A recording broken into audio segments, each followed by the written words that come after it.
ජේසුස් ක්‍රිස්තුස් වහන්සේගේ නාමයෙන් මේ උදෑසන ඔබ හැම කෙනෙක්ව මා පිළිගන්නවා. දෙවියන් වහන්සේ අද දවසේ ඔබ අප හැමට දෙන්නා වූ දේව වචනයට අහුම්කම් දෙන පිණිස. අපි දෙවි පියාණන් වහන්සේගේ ආශිර්වාදය මේ කාරණාවදී දෙවියන් වහන්සේගෙන් අයද සිටිමු. උන්වහන්සේගේ වචනය හොඳින් තේරෙන පිණිසත් ඒ අවබෝධ කරගෙන ඒ තුළ ගමන් කරන්නටත් උන්වහන්සේගෙන් ආශිර්වාදය ඉල්ලා අපි යාඥා කරමු. ස්වර්ගයේ වැඩ සිටින අපගේ ජීවමාන දෙවි පියාණන් යේසුස් වහන්සේගේ නාමයෙන් මා යාඥා කරනවා. ඔබ වහන්සේගේ දිව්‍ය මහිමේ සහ තේජස බලය සහ ආශිර්වාදය දැන් අපි හැමට දුන මැනව.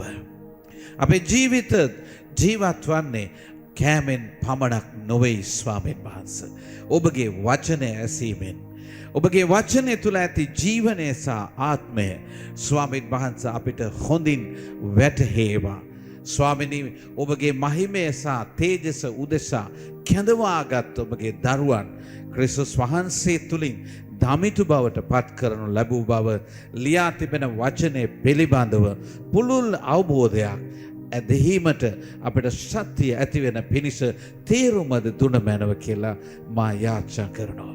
ඊට විරුද්ධව නැගිටින මේ ලෝකයේ දෙවියා සාතන්ගේ බලය යේසුස් වහන්සේගේ නාමයෙන් අපි බැඳ තබා ශුද්ධාත්මයන් වහන්සේගේ මහත් වූ උපකාරය සහ ප්‍රඥාව සහ ඥානය දීමෙන්ද අපගේ ආත්මික ඇස් ඇරීමෙන්ද සියලු සත්‍ය අද මේ වචනයෙන් වටහා දෙන්න යේසුස් වහන්සේගේ නාමයෙන්. මගේ මාතෘකාව ධර්මිෂ්ඨකම ලෙස පිළිගනු ලබන්නේ කෙසේද? ධර්මිෂ්ඨකම ලෙස පිළිගනු ලබන්නේ කෙසේද කියන මාතෘකාවට පදනම් කරගන්නේ අපි රෝම පොතේ 4 වෙනි පරිච්ඡේදයේ 1 සිට 5. එසේනම් අපේ ජාතියේ පියා වූ ආබ්‍රහම් ගැන අපි කුමක් කියමුද?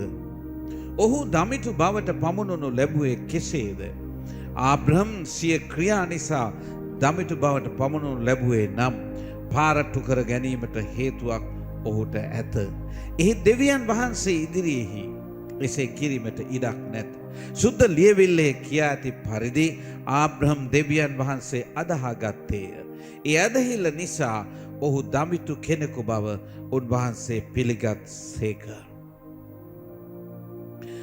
පොරොන්දුව දුන් දෙවියන් වහන්සේ කෙරෙහි තබන ඇදහිල්ල දමිතුකම ලෙසට දෙවියන් වහන්සේ පිළිගත් බව රෝම පොතේ 4 වෙනි පරිච්ඡේදයේ අපිට සඳහන් කරනවා ඒ 4 වෙනි පදේ. ප්‍රිය සහෝදරයා සහෝදරිය, ස්වාමින් වහන්සේගේ වචනේ කියන විදිහට දෙවියන් වහන්සේ කෙරෙහි විශ්වාස කරනු ලැබූ ආබ්‍රහම් දැහැමි මිනිසෙක් ලෙසට දෙවියන් වහන්සේ පිළිගත්තා. ඒ දෙවියන් වහන්සේ කෙරෙහි තිබූ විශ්වාසය දෙවියන් වහන්සේ දැහැමිකම ලෙස ආබ්‍රහම්ගේ දැහැමිකම ලෙස පිළිගත් බව සඳහන් කරනවා. අපි මේ ගැන ටිකක් වැඩිපුර අවධානය යොමු කරොත් පළමුව අපි සොයා දැනගන්න යනවා ආබ්‍රහම් දමිතු බවට ප්‍රකාශ කළේ ඔහුගේ ඇදහිල්ල කුමක් මත තබාගත් නිසාද?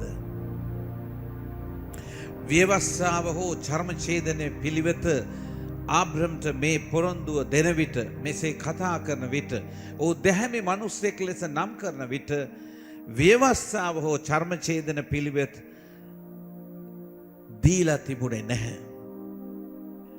ආබ්‍රහම් දමිතු බවට පත් වූයේ පොරොන්දුව දුන් දෙවියන් වහන්සේ කෙරෙහි විශ්වාසයේ තැබීමෙන් බව අපි අද ඉගෙන ගන්නට යනවා. කුමක්ද ඔහුට දුන්නා වූ පොරොන්දුව? අපිට පේනවා දේ වචනේ කියන විදිහට ස්වාමින් වහන්සේ දුන් පොරොන්දුව රෝම පොතේ 4:13 මෙසේ සඳහන් කරනවා. ආබ්‍රහම්ට හෝ ඔහුගේ දරු පෙළපතට හෝ ලෝකේ උරුම වන්නේ යන පොරොන්දුව කිසිසේත් නීතිය පිළිපැදීම නිසා ඇත වූවක් නොවේ. එය ඇති වූයේ ඇදහිල්ල නිසා සිදුවෙන දමිතු බව හේතු කොටගෙනය කියලා. ප්‍රිය සහෝදරයා සහෝදරිය ස්වාමීන් වහන්සේ ආබ්‍රහම්ට දුන්න පොරොන්දුව ඉතා සරලව සඳහන් කරනවා. ආබ්‍රහම්ට ඔහුගේ දරු පෙළපතට ලෝකයේ උරුම වන්නේ යන පොරොන්දුව. උන්වහන්සේ කියන මම ඔබ බොහෝ ජාතින්ගේ පියා කොට පත් කළා කියලා. උන්වහන්සේ ආබ්‍රහම්ට එසේ සඳහන් කරන විට ස්වාමීන් වහන්සේ කියනවා මම ඔබව බොහෝ ජාතින්ගේ පියා කොට සලකනවා කියලා පත් කරා කියලා කියනවා.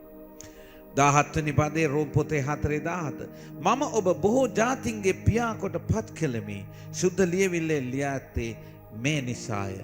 ඒ පොරොන්දුව ආබ්‍රහම් ලැබුවේ තමා අදහන මලවුන් හට ජීවිතය දෙන නැති දේ ඇති කරන දෙවියන් වහන්සේගෙන්. බොහෝ කිතුනුවෝ පොරොන්දුව දැඩිසේ විශ්වාස කරනවා. පොරොන්දුව දුන්න දෙවියන් වහන්සේ කෙරෙහි විශ්වාසය නොතබා. පොරොන්දුව කෙරෙහි විශ්වාසය තැබීම වරදක් කියලා අපිට පෙන්වන්න බෑ. නමුත් පොරොන්දුව දුන් දෙවියන් වහන්සේ කෙරෙහි අපි විශ්වාසය තැබිය යුතුයි. ප්‍රිය සහෝදරය සහෝදරිය හුඟක් අය පොරොන්දු ලබා ගන්නවා. පොරොන්දු අත්පත් කර ගන්නවා. නමුත් ඒවා ඔවුන්ගේ ජීවිතේ සම්පූර්ණ වෙන්නේ නැහැ. අපිට පේනවා ආබ්‍රහම්ට ස්වාමීන් වහන්සේ 18 වෙනි පදයේ 4 සඳහන් කරනවා මෙන්න මේ වගේ වදනක්. බලාපොරොත්තු රහිත තත්වයකදී වුවද ඔහු දෙවියන් වහන්සේගේ පොරොන්දුව විශ්වාස කළා. පොරොන්දුව විශ්වාස කළා. හැබැයි ඒ පොරොන්දුව දුන්න දෙවියන් වහන්සේ මත තබාගෙන බලාපොරොත්තු රහිත අවස්ථාවල් වලදී වුවද ඔහු දෙවියන් වහන්සේව විශ්වාස කරා පොරොන්දු ඉටු කරන්න පුළුවන් කියලා.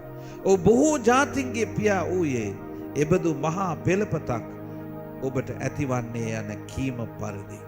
එක දරුවෙක්වත් නැති මිනිසෙක්ව සිටපු ආබ්‍රහම්ට දෙවියන් වහන්සේ කියනවා මම ඔබ බොහෝ ජාතින්ගේ පියා ලෙස පත් කළා කියලා.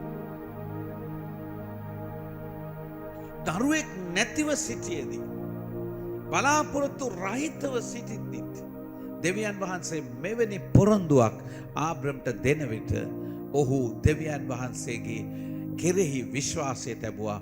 පොරොන්දුව ඉටු කරන්නට පුළුවන් බව ඔහු ඇදහිල්ලෙන් විශ්වාස කළා. මිනිසෙක් දැහැමි කොට සලකන්න තරම් එය ප්‍රබල වන්නේ කෙසේද? අපිට පේනවා ස්වාමීන් වහන්සේගේ වචනේ රෝම පොතේ 4:19 සිට 21 දක්වා කියනවා. එවකට ඔහු අවුරුදු 100ක් පමණ වයස්ගතව සිටි. සිය පුරුෂ ශක්තියත් සාරාගේ පිළිසිඳ ගැනීමේ ශක්තියත් අප්‍රාණික ලෙස ඔහුට පෙරුණු නමුත් ඔහුගේ ඇදහිල්ල කිසිසේත් නොසෙල්විනි. ඔහු සිය අවිශ්වාසය නිසා කිසි විටක දේව පොරොන්දුව ගැන සැක නොකොට ඇදහිල්ලෙහි බලවත්ව උන්වහන්සේට ගෞරව කළේය.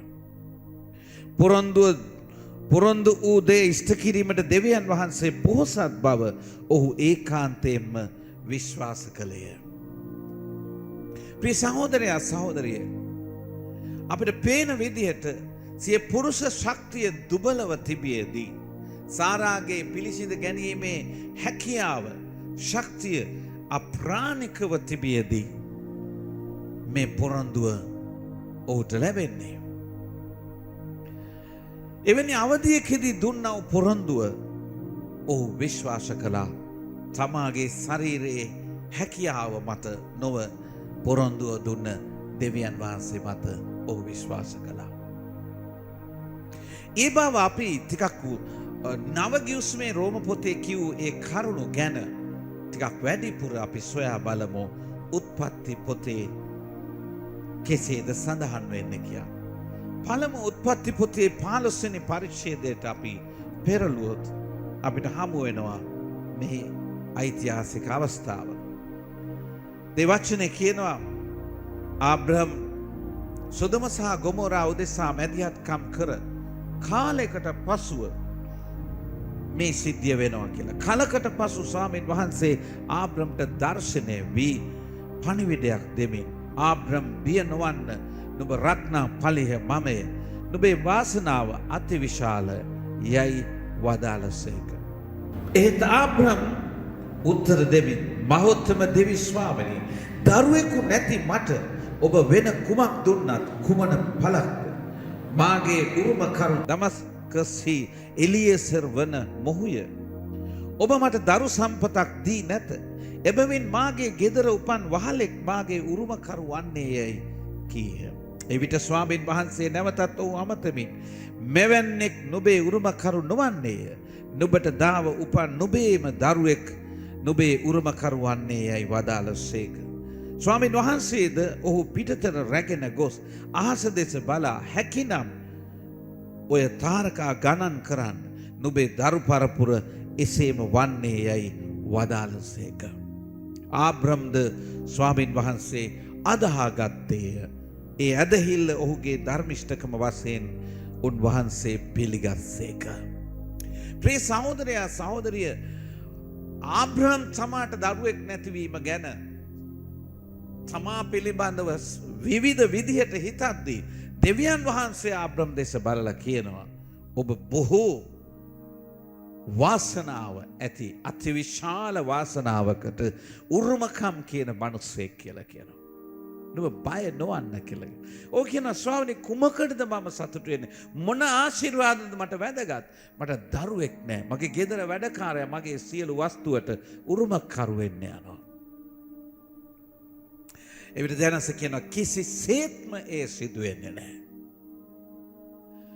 ඔබේ ශරීරයේ මිය ගොසින් තිබෙද්දී දරු සම්පතක් ලැබීමේ හැකියාව නැතුව සිටියේදී ඔබට දෙවියන් වහන්සේ කිව්වොත් දරුවෙක් දෙනවා කියා ඒ විශ්වාස කරන්න පුළුවන්ද? ඒ මත විශ්වාසය තබාගෙන ජීවිතයේ දිනපතා කටයුතු කළ හැකිද? අවුරුදු 80ක් තරම් වයසක කාන්තාවකට අවුරුදු 90ක් තරම් වයසක පිරිමියෙකුට එවැනි දෙයක් කිව්වොත් කෙසේද? නමුත් ඊටත් වඩා වැඩි කාලයක් අපිට පේනවා ආබ්‍රම්ගේ ජීවිත කාලය. ස්වාමීන් වහන්සේගේ වචනේ කියන විදිහට ඔවුන් ඊටාම වයස්ගතව සිටියා කියලා කියනවා. පොරොන්දුව දුන්න දෙවියන් වහන්සේ මත ඔහු විශ්වාසය තැබුවා. මන්ද පොරොන්දු ඉටු වෙන විට ආබ්‍රම්ට වයස 100යි. සාරට වයස 90යි. ප්‍රිය සහෝදරයා සහෝදරිය දෙවියන් වහන්සේගේ වචනේ කියන විදිහට උත්පත්ති පොතේ 15 සිට 6 මේ පොරොන්දුව දෙවියන් වහන්සේ උට දෙන විට දෙවියන් වහන්සේ කෙරෙහි ඔහු විශ්වාසය තැබුවා. අපිට පේනවා උත්පත්ති පොතේ 16 1 සහ 2 ආබ්‍රම්ගේ භාර්යාව වන සාරයිට දරුවෙක් උපන්නේ නැත. ආබ්‍රම්ගේ භාර්යාවට දරුවෙක් ඉපදුනේ නැහැ පොරොන්දුව ලැබුණු විදිහටම. කාලයක් ගියා. ආබ්‍රම්ගේ බිරිඳ සාරාට දරුවෙක් ලැබුණේ නැහැ කියලා කියනවා. නමුත් 18 11 වෙනි පදය ආබ්‍රම්ද සාරාද මහලුව හොඳටම වයස්ගතව සිටියහ. සාරාට ඔසප් වීමද නැවතී තිබිනේ.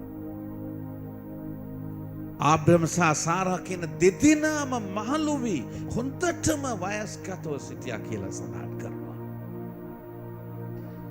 සාරාට ඔසප් වීමද නැවතී තිබුණා.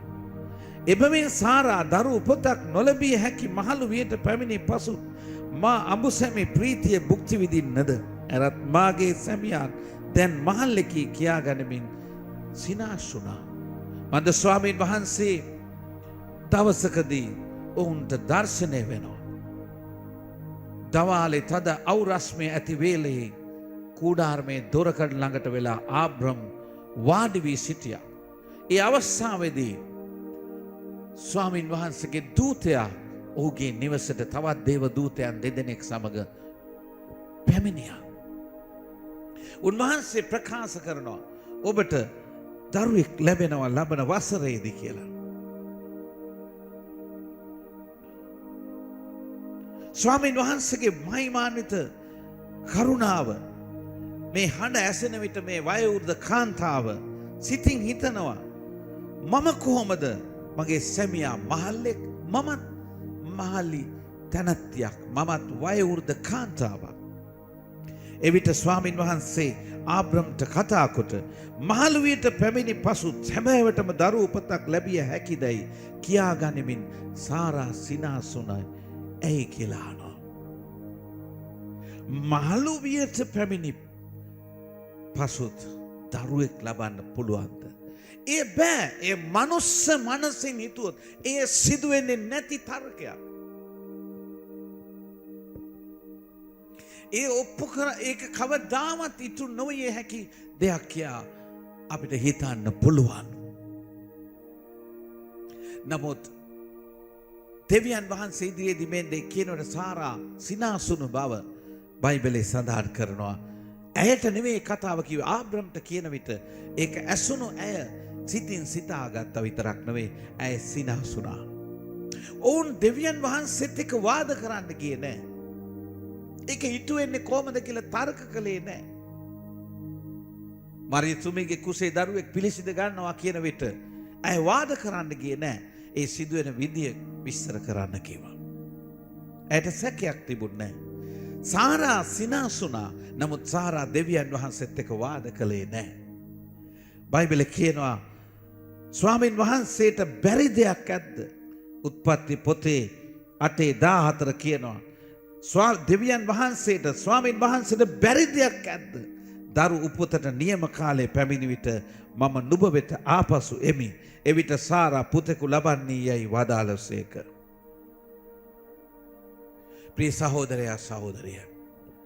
සේ පුරුෂ ශක්තිය දුබලව සාරාගේ පිළිසිඳ ගැනීමේ ශක්තිය අප්‍රාණිකව තිබූ අවධියකදී දුන් පොරොන්දුවක් ඔවුන් විශ්වාස කළා. ඔවුන් විශ්වාස කළා. ස්වාමින් වහන්සේගේ මහිමාන්විත හස්තය අපිට පේනවා උත්පත්ති පොතේ 17 ස්වාමින් වහන්සේ සාරා ගැන විශේෂ කතාවක් කියනවා. මම ඇයට ආශිර්වාද කරමි 17:16 සිට මම ඇගෙන් නුඹට පුත්‍රයෙකු දෙමි. සැබවින්ම මම ඇයට ආශිර්වාද කරන්නෙමි. ඇයද බොහෝ ජාතින්ගේ මාතාව වන්නේය. ඇගේ පරපුරෙහි බොහෝ ජාතින්ගේ රජවරු පහළ වන්නේයයි වදාළසේක. එවිට ආබ්‍රම් පසඟ පිහිටුව වැඳ මදක් සිනා පාමින් 100ක් අවුරුදු පිරුණු කෙනෙකුට දරුවෙකු උපදිනු හැකිද? 90 අවුරුදු වයසේදී සාරා දරුවෙකු ලබන්නේදයි තමාටම කියාගත්තේය. සාරා පමණක් නෙවෙයි සිනාසුනේ. ඊට කලින් ආබ්‍රමුත් සිනාසුනා. ස්වාමිනේ 100ක් වයසති කෙනෙකුට දරුවෙක් හදන්න පුළුවන්. මේ ලේසි පාසු සිද්ධියක් නෙවෙයි. මේ ඊටාම අමාරු කාරණාවක් මනුස්ස මනසින්. නමුත් සාරාට ඇසෙන්න දෙවියන් වහන්සේගේ දූතයා සමිදානන් වහන්සේ කියනවා සමිදානන් වහන්සේට බැරි දෙයක් ඇත්ත. ප්‍රිය සහෝදරය සහෝදරිය, ඔවුන් තැබූ විශ්වාසය කුමක්ද? දෙවියන් වහන්සේට සියල්ල කරන්න පුළුවන්. දෙවියන් වහන්සේ ඔවුන්ට ශාරීරික නිරෝගී බවක් නැත්නම් දරු පිළිසිඳ ගැනීමට අවශ්‍ය නිරෝගී බවක් උන්වහන්සේ ඔවුන්ට දුන්නා මිස ඔවුන්ගේ ශරීරයේ කිසිදු හැකියාවක් තිබුණේ නැහැ ඒ වෙන විටත්. ඒ ඉතා මනාව වැටහෙනවා උත්පත්ති පොතේ 18 වෙනි පදේ කියනවා දරුවා ලබන්නට නියමිත දින, ඒ කියන්නේ දරුවෙක් ලැබීමට ඒ දුන් පොරොන්දු කාලය ලැබෙන විට උන්වහන්සේ කියනවා උපතට නියම කාලය එන විට දරුවා ගැන දුන්න පොරොන්දු ඒ දින කාල වකවානු එන විට මම නුඹ වෙතට ආපසු එනවා. එවිට සාරා පුතෙකු ලබනවා. මම නුඹ වෙතට එනවා. මම නුඹ වෙතට එනවා. එවිටයි නුඹ දරුවෙක් ලබන්න හැකියාව ලබන්නේ. එවිටයි නුඹට දරුවෙක් ලැබීමේ හැකියාව නුඹ වෙතට ඇති වෙන්නේ. නුඹ තුල ඇති වෙන්නේ. ප්‍රිය සහෝදරයා සහෝදරිය, පොරොන්දුව නෙවෙයි ඔවුන්ගේ ඇදහිල්ල වුණේ. පොරොන්දුව දුන්න දෙවියන් වහන්සේ. පොරොන්දුව ඔවුන් විශ්වාස කරා. නමුත් ඇදහිල්ල ඔවුන් තැබුවේ පොරොන්දුව මත නොවේ. පොරොන්දුව දුන්න දෙවියන් වහන්සේ මතයි. ප්‍රිය සහෝදරයා සහෝදරිය, ස්වාමීන් වහන්සේ කෙරෙහි ඔවුන් තැබූ විශ්වාසය දැහැමි කොට දෙවියන් වහන්සේ සැලකුවා. අපි දෙවෙනි කාරණාව දෙස බලන්නේ. අපි දැහැමි අයකු ලෙස ගණන්ගනු ලබන්නේ කෙසේද? ආබ්‍රහම් දැහැමි කෙනෙකු ලෙස ගණන්ගනු ලැබුවේ ඔහුට දුන්න පොරොන්දුව දුන් දෙවියන් වහන්සේ කෙරෙහි විශ්වාසය තැබීම නිසයි. නවගිවිසුමට අනුව ඔබ මා දැහැමි වෙන්නේ කෙසේද කියලා රෝම පොතේ 3:22 වෙනි පදේ මෙසේ සඳහන් කරනවා. යේසුස් ක්‍රිස්තුස් වහන්සේ කෙරෙහි ඇදහිල්ල කරනකොටගෙන අදහන සියල්ලන් දෙවියන් වහන්සේ විසින් දමිතු බවට පමුණුණු ලැබීමේ මාර්ගයයි. මනුෂ්‍යයන්ට දැන් අවස්ථාව තිබෙනවා දෙවියන් වහන්සේගේ පුත්‍ර යේසුස් වහන්සේ කෙරෙහි ඇදහිල්ල තැබීමෙන් දැහැමි වෙන්න. දැන් දෙවියන් වහන්සේ යේසුස් වහන්සේගේ පව් නසන පූජාව පිළිගත්තා කියලා සඳහන් වෙනවා රෝම පොතේ 5 වෙනි පරිච්ඡේදයේ 6 සිට 11. ඒ ගැන මෙසේ සඳහන් වෙනවා. අප අනාථව සිටියදීම ක්‍රිස්තුස් වහන්සේ පෞකාරයන් උදෙසා නියමිත කාලයේදී සිය දිවි පිදූසේක. සත්ගුණවත් කෙනෙකු උදෙසා දිවි පිදීමට යමෙකු තුල ධෛර්යය තිබුණත් එවැන්නෙකු උදෙසා දිවි පිදීමක් සිදුවන්නේ කලාතුරකිනි.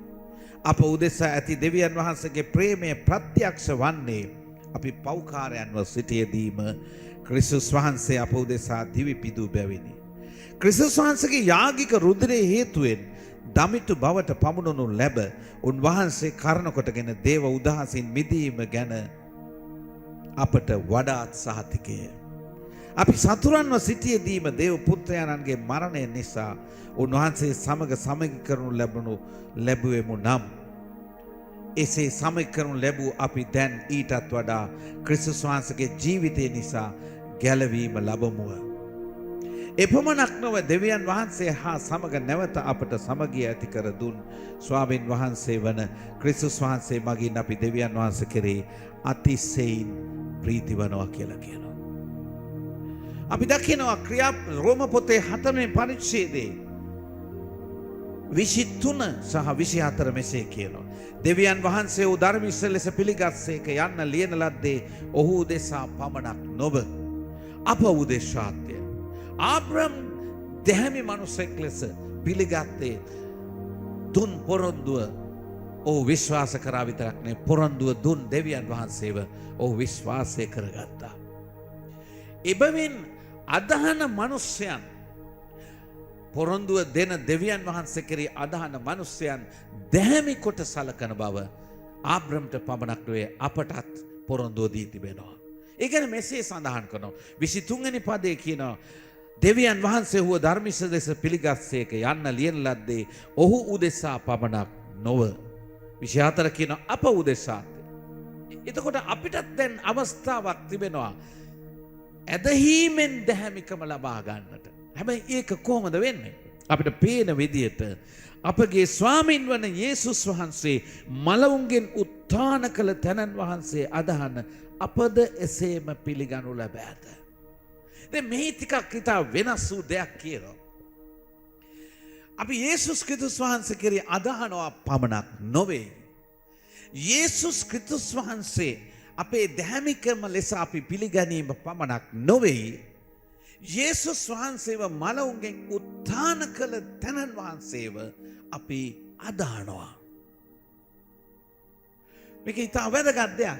අපි දෙවියන් වහන්සේ කෙරෙහි අදහනවා. දෙවියන් වහන්සේ කෙරෙහි අපි අදහිල්ල තබන්නේ ඇයි? උන්වහන්සේ යේසුස් වහන්සේව මලවුන්ගෙන් උත්ථාන කිරීමෙන් යම් විශේෂ දෙයක් අපිට කියනවා. මොකද්ද විශේෂ දේ? උන්වහන්සේ දෙවියන් වහන්සේ යේසුස් වහන්සේගේ පව් නසන පූජාව පිළිගැනීමක් කළා. උන්වහන්සේව නැවත නැගිටවීමෙන්. ඔබ දන්නවා ආබ්‍රහම්, ඒ වගේම ඔබ දන්නවා නොවා, ඔබ දන්නවා පරණ ගිවිසුමේ බොහෝ මිනිසයන් දෙවියන් වහන්සේට පූජා ඔප්පු කළා. මෝසෙස් පවා, ආරොන් පවා පූජා ඔප්පු කළා.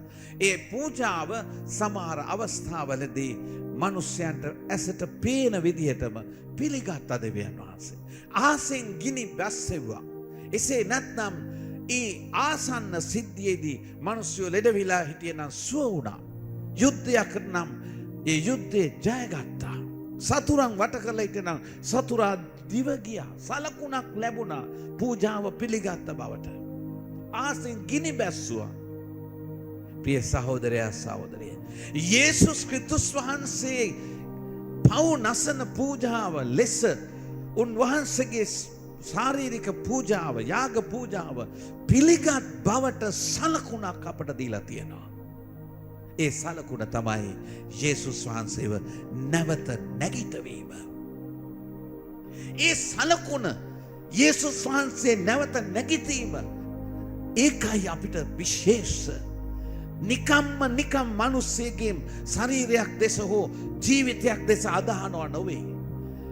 මගේත් ඔබගේත් පව් උදෙසා පව් නසන පූජාව ලෙස යේසුස් වහන්සේ මැරුණා විතරක් නොවේ, ඒක දෙවියන් වහන්සේ පිළිගත්තා කියන එක අපිට හොඳම සාධකයක් දීලා තියෙනවා.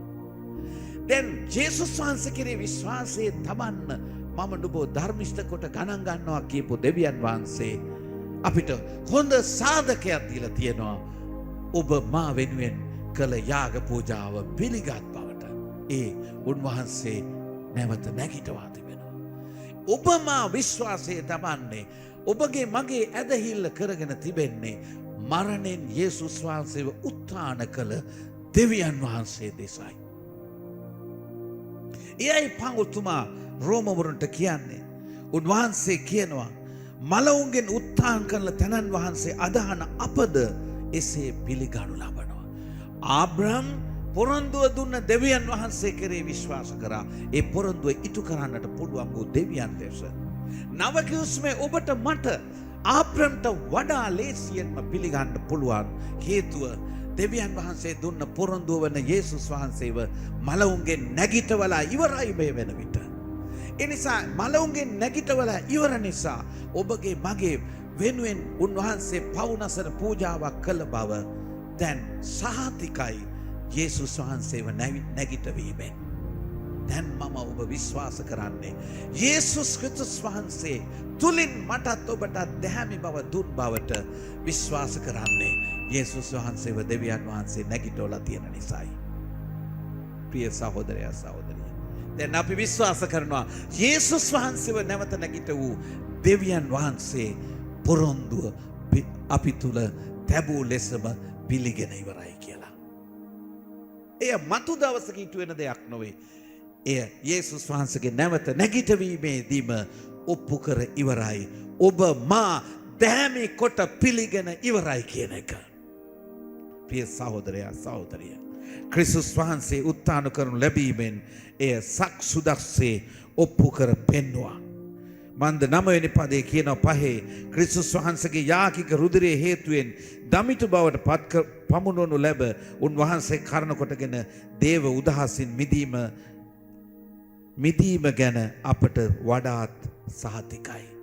ඔබගේ මගේ පව් කමා වුණා පමණක් නොවේ, දේව උදහසින් මාත් ඔබත් දැන් නිදහස ලබලා ඉවරයි.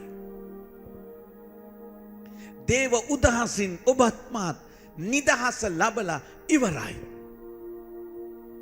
ප්‍රිය සහෝදරයා සහෝදරිය, අපි සතුරන්ව සිටියේදීමයි දෙවියන් වහන්සේගේ පුත්‍රයා මරණය වින්දා.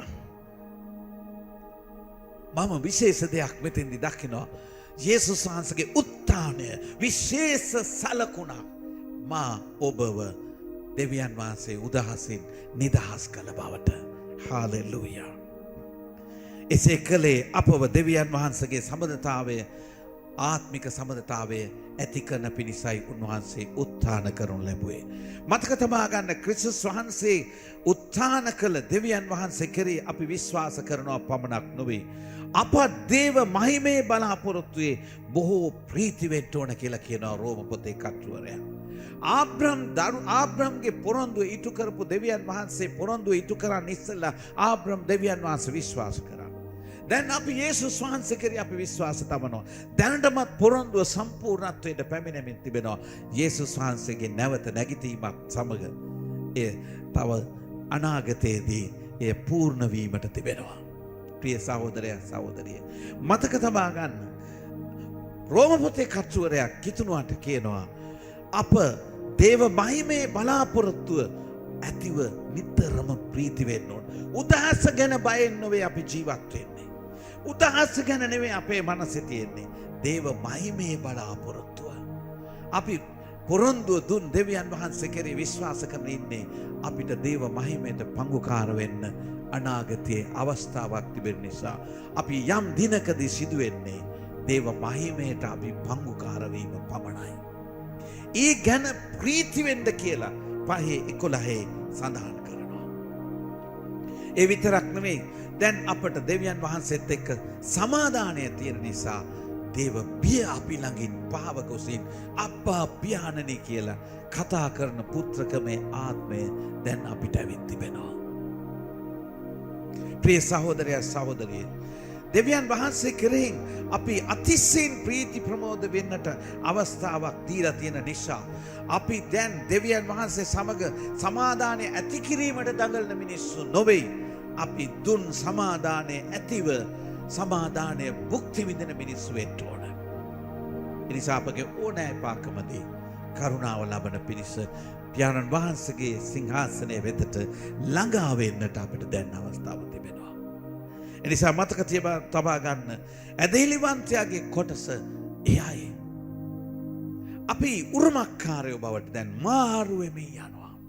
අපි දැන් අයිතිකරුවන්, එහෙම නැත්නම් අපි දෙවියන් සන්තක සෙනග සහ දේව දරුවන් බවට පත් වුණා. පියාණන් වහන්සේ සන්තක සියල්ලට දැන් අයිතිකරුවන් වෙමින් යනවා කියලා අපි ඉදිරි පරිජීවිතවල ඉගෙන ගන්න යනවා. මහිමේ බලාපොරොත්තුව ඇති ඇදහිලිවන්තයන් ආබ්‍රම් මෙන් අර්බුදකාරී අවස්ථාවට මුහුණ දෙන්න සිටිනවා. ඔබට පේනවා ආබ්‍රම් දැහැමි කොට පිළිගත්තත් පොරොන්දුව ඉටි වෙන තුරු ඔහු යම් යම් අර්බුදකාරී දේවල් වලට මුහුණ දුන්නා. විවිධ ගැටලු වලට මුහුණ දුන්නා. නමුත් අපිට පේනවා යාකෝබ් 1:2 කියනවා පීඩා විඳින විට ප්‍රීති වෙන්න කියලා කියනවා එතුමා. නව ගිවිසුමේ කිතුණුවන්ට යාකෝබ් 1:2 පීඩා මැද්දේ ශුද්ධාත්මයන් වහන්සේ දේව ප්‍රේමෙන් අපගේ සිත් පුරවන බව අපට සඳහන් කරන රෝම පොතේ 5:5 කියනවා. පීඩා මැද්දේදී ශුද්ධාත්මයන් වහන්සේ දේව ප්‍රේමෙන් අපේ සිත් පුරවනවා කියලා කියනවා.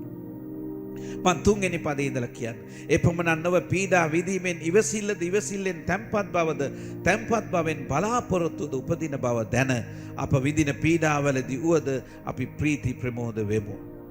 එබඳු බලාපොරොත්තුවකින් කිසිම කලකිරීමක් ඇති නොවේ. මන්ද අපට දෙන ලද ශුද්ධාත්මයානෝ දේව ප්‍රේමෙන් අපේ සිත් පුරවන සේක. ආබ්‍රම් විවිධාකාර අපහසුකම් වලින් ඒ පොරොන්දුවේ ඉටිවන බලාපොරොත්තුවෙන් ගමන් කරන විට ඔහුට විවිධ පරීක්ෂාවට මුහුණ දෙන්න වුණා. නමුත් නවගිවිසුමේ ඔබට මට මේ පොරොන්දුව සම්පූර්ණයෙන්ම ඉටුවන බලාපොරොත්තු ඇතුව දවසකදී ඔබ මම මහිමයට ඇතුල් වෙන ඒ අපේක්ෂාව ඇතුව ගමන් කරන විට මේ පොළවේදී දුක් පීඩාවලට අපි මුහුණ දෙමින් තිබෙනවා. නමුත් ඒ දුක් පීඩාවලට මුහුණ දෙන හැම අවස්ථාවකම පීඩාවේදී ප්‍රීති වෙන්න කියලා බයිබලයේ ආරාධනා කර තියෙනවා. හේතුව පරණ ගිවිසුමේ ඇයට නැති විශේෂ අවස්ථාවක් දැන් ජේසුස් වහන්සේ තුල අපට තිබෙනවා. ඒ ශුද්ධාත්මයන් වහන්සේ. උන්වහන්සේ අපට කියනවා ඉවසීම තැම්පත් බව ඇති වෙන නිසා බලාපොරොත්තුද උපදින බව දැනගෙන අපි පීඩාවලදී උවද ප්‍රීති වෙන්න යනවා. මහිමේ බලාපොරොත්තුව අපිට තිබෙන නිසා ඒ ගැන ප්‍රීති වෙනවා විතරක් නෙවෙයි, පීඩා විඳීම් වලදී පවා අපි ප්‍රීති වෙන්න ඕන. හේතුව පීඩාව තුල ගමන් කරන විට ශුද්ධාත්මයන් වහන්සේ දෙවියන් වහන්සේගේ ප්‍රේමය ඔබගේ මගේ සිත්වලට තදින් දමන්ට යනවා. එනිසා සහෝදරයා සහෝදරිය දෙවියන් වහන්සේගේ වචනේ කියන විදියට එබ්‍රු 10:23 1 යොහන් 4:8 ඔබ කියවලා බලන්න කුමක්ද ඒ සඳහන් කරන්න කියලා. එබ්‍රු 10:23 සහ 1 යොහන් 4:8 කුමක්ද කියන්නේ කියලා අවධානය යොමු කරලා බැලුවොත් අපිට පේනවා හෙබ්රු 10:23 මෙසේ සඳහන් කරනවා. පොරොන්දුව දුන් තැනන් වහන්සේ විශ්වාසවන්ත බැවින් අපි පිළිගත් බලාපොරොත්තුවේ නොසෙල්වී ස්ථීරව පිහිටා සිටිමු. පොරොන්දුව දුන් දෙවියන් වහන්සේ විශ්වාසවන්ත බැවින් අප පිළිගත් බලාපොරොත්තුවේ නොසෙල්වී ස්ථීරව පිහිටා සිටිමු. අපිට පරීක්ෂා කරදරේ අපේ පොරොන්දුව දෙවියන් වහන්සේගේ මහිමයට පංගුකාර වෙන බලාපොරොත්තුවයි. අපි දැහැමි කොට සලකුවා විතරක් නෙවෙයි දැහැමි ඔබ මාව දෙවිදුන්ගේ මහිමයටත් උන්වහන්සේගේ තේජසටත් ගෙනියන බලාපොරොත්තුවයි. එය යම් දවසකදී ඉටු වෙන බව දන්න නිසා ඒ සතුටත් එක්ක අපි ප්‍රීති වෙනවා. පීඩාවෙදිත් අපි ප්‍රීති වෙනවා. හේතුව ශුද්ධාත්මයන් වහන්සේ තව ඔබට මට දෙවියන් වහන්සේගේ ප්‍රේමය අපේ සිත්වල පුරවන්න පටන් ගන්නවා පීඩාව තුලදී. නොසැල්වී ස්ථීරව යන පිණිස. ඒකටත් රහස මොකද්ද? පොරොන්දුව දුන් දෙවියන් වහන්සේ විශ්වාසවන්තයි. ආබ්‍රම්ට පමණක් නෙවෙයි නවගිවිසුමේ ක්‍රිස්තුස් වහන්සේ තුල දැහැමි බව විශ්වාස කරපු ඔබට මටත් දෙවියන් වහන්සේ විශ්වාසවන්තයි. අපේ බලාපොරොත්තුව හිස් වෙන්න යන්නේ නැහැ. එනිසා අපේ පීඩා විඳීම වේදනා තුලින් යෑම නිෂ්ඵල දෙයක් වෙන්නේ නැහැ. ඒ අපේ ජීවිතයේ තව පරිණත ශක්තිමත් මට්ටමකට අප ගෙනියනවා පමණයි. එනිසා දුක් විඳීම සමග අපේ ජීවිත ස්ථිරසාර බව වර්ධනය වෙනවා. අපේ චරිතයේද වෙනස් වෙනවා කියලා කියනවා. එනිසා ප්‍රිය සහෝදර සහෝදරිය යේසුස් වහන්සේගේ පූජාව ඔබගේ මගේ පව් දෙසා පිළිගත් බවට හොඳම සාධකය දෙවියන් වහන්සේ ක්‍රිස්තුස් වහන්සේ නැගිටෙව්වා. එනිසා ඔබට මට දැහැමිකම ස්ථිරයි. ඒ විතරක් නොවේ. ඔබ මාව තේජසේ මහිමයට කැඳවා තිබෙනවා. ඒ බලාපොරොත්තු ඇතුව දැහැමි කොට නම් කරපු ඔබ මාව මහිමේ තේජස කරා යන බැවින් ජීවිතෙන් කිසි දෙයක් ගැන කනගාටු විය යුතු නැහැ. ස්ථිරසාර ප්‍රීතියකදී පීඩාවේදී පවා ස්ථිරසාර ප්‍රීතියකින් ඔබ මා ගමන් කළ යුතුයි. මන්ද දෙවියන් වහන්සේ ඔබ දැනටමත් දැහැමි කොට පිළිගෙන ඉවරයි. ක්‍රිස්තුස් වහන්සේ පිළිගැනීමත් සමග තවත් ඔබට තිබෙන්නේ ඒ මහිමේ තේජස ගැන බලාපොරොත්තුවයි. ප්‍රිය සහෝදරය සහෝදරිය එහෙනම් ඔබත් මමත් ධර්මිෂ්ඨ කොට ගණන් ගනු ලබන්නේ ක්‍රිස්තුස් වහන්සේ කෙරේ ඇදහිම තැබීම පමණක් නොවේ. ක්‍රිස්තුස් වහන්සේ තුලින් උන්වහන්සේ අපට පෙන්නපු ඒ දැහැමි බව දුන් දෙවියන් වහන්සේ කෙරේ විශ්වාසය තැබීමෙනුයි. අපි අදාළ කරගන්න යන්නේ කුමක්ද? ආබ්‍රහම් පොරොන්දුව දුන් දෙවියන් වහන්සේ මත විශ්වාස තබාගත් ලෙස අපද ක්‍රිස්තුස් වහන්සේ නැමැති පොරොන්දුව දුන්නා වූ දෙවියන් වහන්සේව විශ්වාස කරමු. එය අපට දැහැමිකම ලෙස සලකනු ලබනවා කියලා හෙබ්රු 10:23 අපි දැන් කියනු ලැබුවා. දෙක අපගේ ඇදහිල්ලේ ගමන යද්දී ආබ්‍රහම්ට මෙන් පරීක්ෂාවලට මුහුණ දෙන අතර පීඩාකාරී අවස්ථාවලට අපි මුහුණ දීමට සිදු වෙනවා. එවිට ශුද්ධාත්මයන් වහන්සේ අපට බලාපොරොත්තුව මත අපිව ගෙන යන පිණිස අප තුල සිට ක්‍රියා කරනවා. ඔබ මා තනි නෑ. ඔබට මට ස්ථිරසාර සාක්ෂි දෙකක් දීලා තියෙනවා. දෙවියන් වහන්සේ ක්‍රිස්තුස් වහන්සේව නැවත නැගිටවා තිබෙනවා. දෙවියන් වහන්සේ මා තුල ඔබ තුල සුද්ධාත්මයන් වහන්සේ අත්තිකාරමක් ලෙස තබා තිබෙනවා. ඔබව ඒ බලාපොරොත්තුව වෙතට ගෙනියනවා කියලා මහිමයටත් තේජසටත්. එනිසා අප තුල සිට ක්‍රියා කරන සුද්ධාත්මයන් වහන්සේ අපව ශක්තිමත් කරනවා දවසින් දවස. එනිසා ඉවසිල්ලෙන් සිට පොරොන්දුව ආබ්‍රහම් ඉටු කරගත්තා කියලා හෙබ්රු පොතේ 6:15 සඳහන් කරනවා. ඉවසිල්ලෙන් සිට 6:15 හෙබ්‍රු 6:15 එසේ ඔහු ඉවසිල්ලෙන් සිට ඒ පොරොන්දුව ලබා ගත්තේය. ඔහු දරු සම්පත ලබා ගත්තා ඉවසීමෙන් ඉඳලා. මටත් ඔබටත් දේව දරුකමේ උරුමය සහ දේව දරුකමේ තේජස සහ මහිමයට පංගුකාරකම අපට තව ඉතුරුව තිබෙනවා. දැනටමත් ඔබ දැහැමි කොට ගණන්ගෙන ඉවරයි.